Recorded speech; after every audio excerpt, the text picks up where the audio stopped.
Good morning, everybody.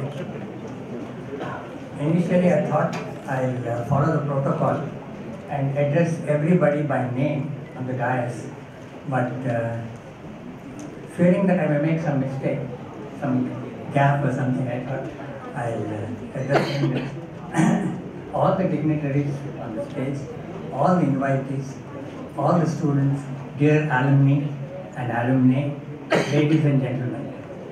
Firstly, I'd like to thank the NIT, the Department of Chemical Engineering, and the Alumni Association for inviting me here for this Golden Jubilee celebrations. I saw the list of visiting alumni, and I was somewhat not intimidated, but I was a little apprehensive when I saw that there were so many CEOs, chairmen, even vice chancellors. I said, what am I going to do? I mean, what am I going to talk to these elite VIPs? But I felt that if I talk about the early stages of the department, of which I am as knowledgeable as many of you here, I could get away with it. So I spent some time reminiscing about my experience over here. Normally, I am not very comfortable in making these speeches, and the welcoming part is that I am always very brief, so for everyone's delight. But today, maybe I'll just deviate from this practice and spend some time with you, with your permission and your indulgence. The department started in a very small way. The intake was 30. And because of this, it was more like teaching in a Gurukulam. The rapport between the staff and students was really very good. And in fact, I used to find that after the first few lectures, there was no need for me to take the attendance. I simply look around, spot who are the absentees, and then just call out these names in order to ensure that they're really absent. I am in uniform. I agree with all the sentiments that Professor Mohan Rao has said. I wanted to tell something about it. I thought he'd talk more about it. I'll talk a little on the brighter side of things. The building of the laboratories was a very exciting thing for me, because we had to build everything from scratch. There was no ready-made experimental setups available, so we used to fabricate everything. But believe me, these fabricated equipment or experiments were crude, but they were highly functional. And they were adequate to, portray the principles of chemical engineering. Subsequently, as Professor Mohan Rao said, we got our share of the UNESCO aid, and we imported some equipment from abroad. One such I would like to mention. One is most of them were not very useful. We couldn't make, because the persons who ordered for them were no longer of the department, so we didn't have much idea.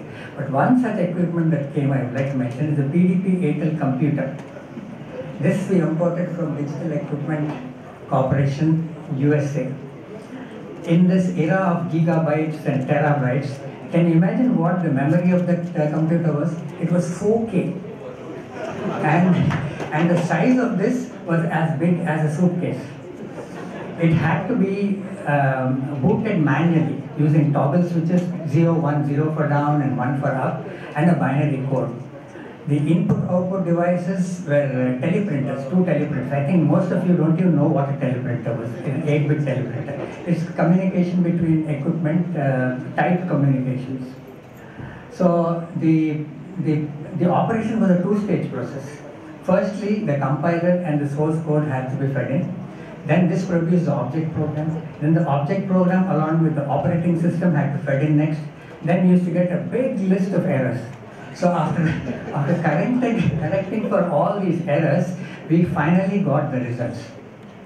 When I'm telling all this now, it may sound very tedious, hugely tedious. But at that time, the only other alternative for data processing was to send the punched cards to regional research laboratories in Hyderabad using a courier system. And you know how many drawbacks that has. So also the PDP-8L computer, with all its criticism, it was the fastest computer at the time. It was mainly being used for industrial real-time process control. Subsequently, as Professor Monroe said, the department acquired about a dozen state-of-the-art desktop computers and also started the digital computer lab. During this time, it was noticed that the admissions to our MTech program, that is MTech Chemical Plant Engineering, were dwindling. There were times that we had one student, sometimes there were no admissions at all. So in order to remove this obsolescence and bring about some modernity, we planned to restructure the MTech program. And the architect of this restructuring was Professor Mohan Rao. I and Professor Sharad Babu were fortunate to be associated with him actively. So we did all the initial stages. We went to IIT. We went to IIT Madras for some guidelines. We worked out all the modalities. We structured the subjects, etc. But the time remaining for us between the approval we got and the admissions was very short. So Professor Mohan Rao, we all of us initiated a self-training program. So in the short time, we distributed, particularly for some subjects, all the subjects were new to us. For some of the subjects, particularly optimization of chemical process plant, and there was only one book. We should share it. One day, Professor Mohan would take it and then take a class the next day, lecture the next day, third time, then Sharad Babu used to do it, then I used to do it. And the audience was only 3 of us. Sometimes, if some other staff were willing to put up with ours when they were coming. Anyway, I hope the program, the MTech program has grown up from all these things and is running successfully and it's attracting good students. Just before coming here, I browsed through the website of the Chemical Engineering Department and saw that some research work is being done on simulation and optimization. It just crept to my mind that with a little more effort or with a little coordination with the electronics department or even a tie-up with the electronics department, real-time control of small units like distillation column or a multiple effect evaporator or even a heat exchanger network could be attempted. And this is just a kind of a suggestion. I recall that the department had a computer-operated batch distillation column. This was a unit which was brought out only when visitors, or not brought out, it was put in operation only when visitors came. It was kind of a showpiece. but it had its device, some interface, where the overhead reflux could be controlled by means of a small program, and so that you could get a constant overhead product. So this is about what during the last stages of my work over here, I had been in University of Dar es Salaam on leave as a visiting professor.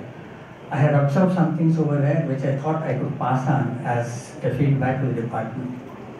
Their undergraduate program was, I hope I have some time so that, so their undergraduate program was almost similar to ours.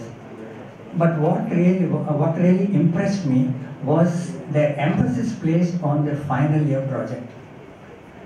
They took a lot of interest. They spent a lot of time and effort in that. The suggestion of the topics was done mainly by the staff, as is done over here.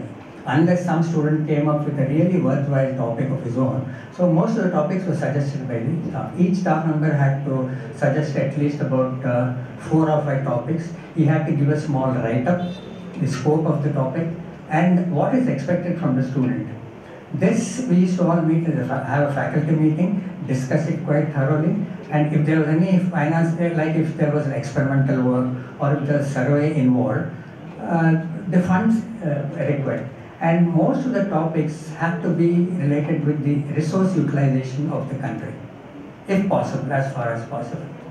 Now, after discussing this, they used to be approved, then they used to be thrown open to the students. After students select, again, they were required to make 3 presentations. One at the beginning, the second after some work has been done, some progress, and the third final presentation was done in the presence of all the staff members, internal and external.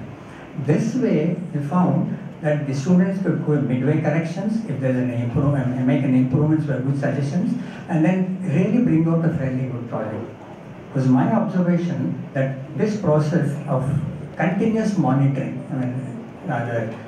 looking after them, really led to some very good projects.